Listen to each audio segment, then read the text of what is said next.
Okay, we're going to go ahead and get started here. This is a review over chapter 3-2, the Puritans and the Pilgrims. All right, so you might want to have your I can't statements out. I'll go through many of these as I go through the slideshow here. All right, so main idea. The Pilgrims and Puritans came to America to avoid religious persecution. So if you think back to class, I drew on the board.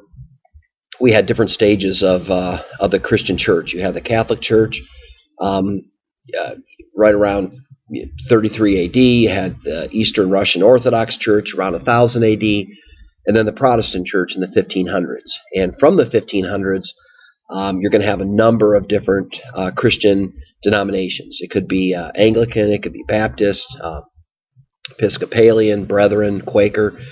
There's a lot of them, and they're all going to have different takes about how to best fulfill their religious obligations. So these two groups, the Pilgrims and Puritans, are leaving England to come to the New World. The Puritans want to purify or reform the Anglican Church. So they're going to stay back, perhaps get new people elected. Maybe they could change it. Because remember, the Church of England was the Anglican Church, and it was mixed together with the government. So this produced problems for people that were focused on their Christian religious views, and they didn't want to be a part of something what they considered phony. The Pilgrims, on the other hand, wanted to separate from the Anglican Church. So they wanted to come to the New World. They didn't even want to be Anglican. They were going to do their own thing. But again, they're leaving this because there just wasn't a place in England for them to practice their beliefs. Again, you had to be Anglican and you had to be part of the Church of England. Next slide. In the 1500s, English subjects were expected to support the Church of England. They could be punished if they had different religious beliefs. So again, like I said earlier, the Pilgrims or separatists wanted to separate from the church and practice Christianity in their own way. And this group left England. They first went to Holland, and they thought that perhaps they could settle there. It would go well. Obviously, the Church of England wasn't there, but their kids started to pick up bad habits from other kids, and that concerned the Pilgrims. They were concerned about their children's spiritual welfare as well as other things. So in 1620, this is the big year. One group of separatists, they decide to leave Holland. They settle in Virginia, and they sail over on the Mayflower. And the Mayflower is packed with other people as well, not just Pilgrims. It's a rough voyage. It's rough because you're on the Atlantic, which isn't calm. It's rough because many of the other passengers harassed and in some cases even tormented the Pilgrims. So this was difficult. They were supposed to land in the colony of Virginia, but a storm blew them off course, and they landed in present-day Massachusetts. The Pilgrims called their new home Plymouth. This is 1620, so one of those big dates in, in not just, this isn't U.S. history yet, but again, English colonial America. This is a big day. And again, 41 men, they signed the Mayflower Compact, and that document calls for representative government. So that's a big deal. Because you're not in Virginia, many of the other passengers on the Mayflower basically thought, we'll just do what we want. And this was concerning to the Pilgrims because you don't want to make the king upset. You don't want to make the king angry. So they wrote the compact not only to appease the king and say we're still loyal. Obviously, we disagreed. We left. We have a charter, but we're still loyal. And also we'll have representative government, which is, where you elect leaders to represent yourself. Again, there was no king in the New World. There was no parliament. The first winter was bad. So again, winter of 1620, 1621, half of the Pilgrims died from hunger or disease. And a godsend would have been Squanto. He teaches the Pilgrims how to plant crops. He's able to help them translate. And like I said, this was something that they needed because the Pilgrims, they weren't farmers. And how do you live in the New World when you don't have any kind of survival system set up? And in the fall of 1621, the Pilgrims set aside a day to give thanks. And that Thanksgiving celebration is in reference to the Pilgrims. and that special day. So a bit different than maybe perhaps we celebrate it now. You had shooting competitions. You ate lobster and eel and some other oddities. Perhaps I don't think anybody wants that kind of food today, but again, you ate what was around. How did religious beliefs and descent influence the New England colonies? So again, Christianity played a key role in the colonies that were established in New England. So these are the northern colonies. The southern colonies would be Virginia, and we haven't got to that yet, but we eventually will. We'll talk about the Carolinas, Maryland, and Georgia. But again, these are the New England colonies, so we're going to be referencing Massachusetts, Rhode Island, Connecticut, and New Hampshire. Many of these colonies were established by people who were exiled because of their religious convictions. A group of known as the Puritans wanted to reform the Church of England. They were respected professionals in England, and they thought perhaps they could, change the system, right? Purify the church and the government. But they had problems with King Charles I, and ultimately they're going nowhere fast. So they just decided to leave. So 10 years after the Pilgrims came, about 900 Puritans, they leave England. They're on 11 ships, okay? And again, John Winthrop is the Puritan minister. They formed Massachusetts Bay Company, and they had a charter that's legal permission to establish a settlement in present-day Massachusetts and New Hampshire. So again, this was a big deal for the Puritans. The Puritans established several settlements in their colony, including Boston. Their goal was to build a community that honored God. And John Winthrop gave a speech on the way over saying that they were to be a city on a hill. And again, that was for the whole world to look up to them for their religious convictions and their goals. And he said that if they were to fail, they would be a laughingstock amongst everybody. But again, that was their goal, to be a city on a hill. 1643, that's 13 years later, you have 20,000 people. So a lot more people have come to Massachusetts. And whereas the Pilgrims have representative government, the Puritans have an elected governor. They have an elected assembly. They called that the General Court. If you go down further south, remember in Virginia, Jamestown, you have the House of Burgesses. So this is lawmaking body in the New World. The Puritans believed politics and religion should be blended together. So again, when we're talking about Massachusetts, this was not, don't think of it as a state, this was a church colony, okay? And they didn't have a problem blending politics and religion. Again, when you're a member of an organization, you could get withdrawn or kicked out, exiled. You can word it in any number of different ways. But again, you're expected to follow the rules. And because this was a church colony, it was run more like a church. And again, that included the government. Puritans also believed that people should work hard. They should live in strong and stable families for God's glory. That was not just to be filed away in one aspect of your life, but your religion should shine in all categories. They believed that the Bible should be taught, and you can't read the Bible if you can't read. So education was highly pushed. Each Puritan town, they had town meetings, and again, you would discuss issues, political issues. Only men could participate, as men and women often had different roles in the church and society, just as some churches do today. So our government society is more progressive and open, but again, even today, depending on different, not just church groups, but different religions, you have various rules that might apply to just one gender only. And, we even have that today. Massachusetts Bay Colony was a religious church colony. And again, in that sense, it wasn't tolerant of other religious views from other colonists. So, because again, it was its own church organization. And this is going to lead to disagreements about how to live out the Bible. And that's going to start other colonies. It was just too many people in one colony. Rhode Island is going to pop up. Providence means God's provision. And Roger Williams was a minister, a Puritan minister. And he thought the Puritans should split entirely from the Church of England. Perhaps he would have done better at Plymouth. He thought the colonists should pay natives for their land, but eventually he'll be expelled for criticizing the leaders too much.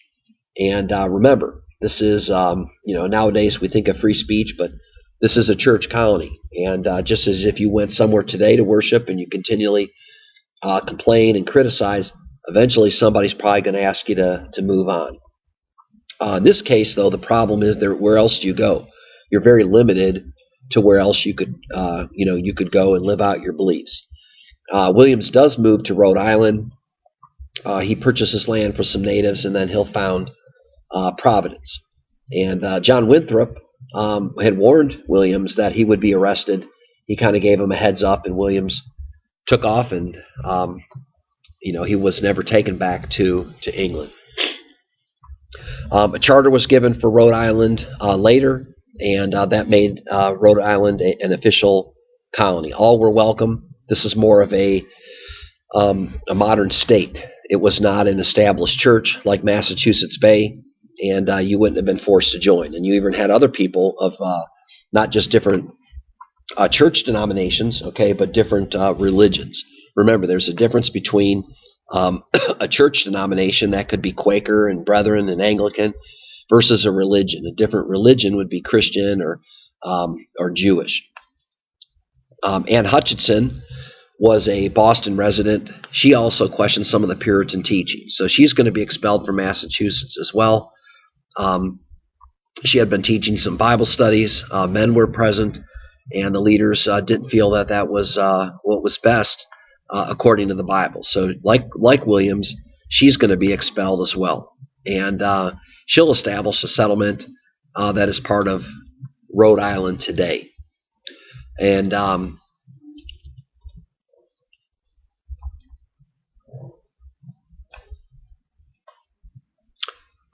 from that, sorry, got confused here, Connecticut is going to pop up. So a man named Thomas Hooker, he also disagrees with the Puritan leaders, and he leaves Massachusetts with 100 followers. He'll settle in present-day Connecticut.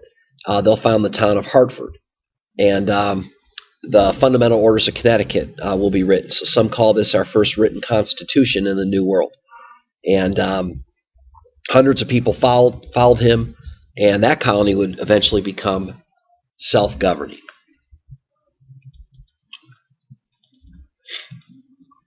John Wheelwright, he'll be the man that's responsible for New Hampshire. And again, same with Williams, same with Hutchinson, same with Hooker. He disagrees with some of the Massachusetts Bay leaders, and he'll leave to found New Hampshire. And eventually he'll receive a charter as well to have that as a separate colony. So a lot of disagreements over how to best live out your faith and walk out your faith. Remember, the background of that is, some things don't matter in life. Your favorite football team or your favorite ice cream, people can come and change those. It's not a big deal. But, religion is one of those issues that's serious. And people are very focused on what they think is right and what they think is wrong, and they want to best live out their belief. And so actually, in hindsight, having a bunch of extra colonies gave a lot of breathing room in the New World, where people could live and practice their faith. We'll come back to even more of that when we talk about Pennsylvania in the next section. Okay, the New England economy, that's based on trade and farming. It was harsh. The climate was harsh. It was rocky. So nobody's going to grow a ton of cash crops. You're certainly not going to have rice or tobacco. It's just it's too cold, and nobody would be you'd be foolish to try to plant large plantations. So what this meant was there were little need for slaves. So you had slaves in the North, but fewer. Typically, slaves might be more of a house servant. A slave was expensive, costing tens of thousands of dollars, so most people just wouldn't have felt the need for a slave. Slavery was typical in the South. You would have literally hundreds of thousands of slaves in, say, Georgia versus, tens of thousands of slaves in any New England type of state. Trade, merchants in New England, and remember, New England is Massachusetts, Rhode Island, Connecticut, New Hampshire. They traded their goods locally with other colonies overseas. Fishing and shipbuilding were big. A lot of skilled trades, blacksmithing, weaving, printing. Young boys would train under masters for years to learn various trades. So there's a lot of business. So less farming, other than what you grew yourself. It was all business. And again, the geography of New England. Again, the soil is thin. It's rocky, and it just you pick all the rocks out of the ground, and then you kick the dirt, and you find out they look like they're there again. So again, if there's a rock, the rock blocks the seed. You can't grow anything. And the winters are long and snowy. So, you need that long growing season like tobacco if you want to grow tobacco. And that's why Virginia, was beneficial. Colonists did, though, health-wise did better up in the north, though. And again, you got away from a lot of the swampy conditions, especially around Jamestown. If you look at the map here, if you look at the key, you can see different symbols, whales and fish. So the shipbuilding industry was huge. You'll see other things such as fur and grain, iron, some lumber, even rum. Okay, so on your I can statement, and I'm looking at it right now, that would be number 8, talked about some positive contributions the Puritans made. You want to reference that handout in class that talks about, what did the Puritans do? They had their faults, such as the Salem witch trials. That was a strange, odd situation. But they're responsible for many positive things, such as the secret ballot. Just the view of human life itself, the worth and dignity of a human being. Okay, in other words, made in God's image. That's how the Puritans would have understood it. Their fierce devotion to education. Okay, starting schools, starting colleges. Okay. But again, the Puritans had rum too. They were business owners, and typically any religion, nobody's going to tell you to be lazy. They're going to tell you to get to work, and the Puritans did just that. And education, like I said, education, it's important. Public education is established. You have town schools. Students use the New England Primer. They had stories from the Bible. That was part of their culture, that you mixed everything together. There was no separate religion or separate government. Everything was mixed together. Schooling varied in the colonies, not so much down in the South. Again, you had these large plantations, and it would have just been harder to get kids to go to school. So in the South, you learned how to read, to write if somebody taught you. Okay, and most people stopped education after elementary grades, perhaps even up through only 8th grade. Big colleges were formed under the Puritans to train ministers. Harvard and William and Mary. So, like I said, these are big colleges today. One last thing, I can statement number 9. It talked about religion as a source of comfort and conflict. So again, you have obviously the conflict. You have all these new colonies started in New England, but comfort. People left the old world. They felt good about obeying their conscience. And when they got to the New World, in one sense, it was a win-win for everybody. The Puritans, the Pilgrims, they got to practice their religious beliefs as they felt best. In England, the king, they were glad to get rid of people that were complaining, and you got to work. So again, you got to work in the New World. That was all part of mercantilism. So you would send your resources back to England. England would pay you for those, and in turn make things and sell them back to you. So there were many options in the New World that you would never have had in the Old World. So thanks for listening. Hope this was helpful and gave you a good review over Chapter 3-2, the Pilgrims and Puritans.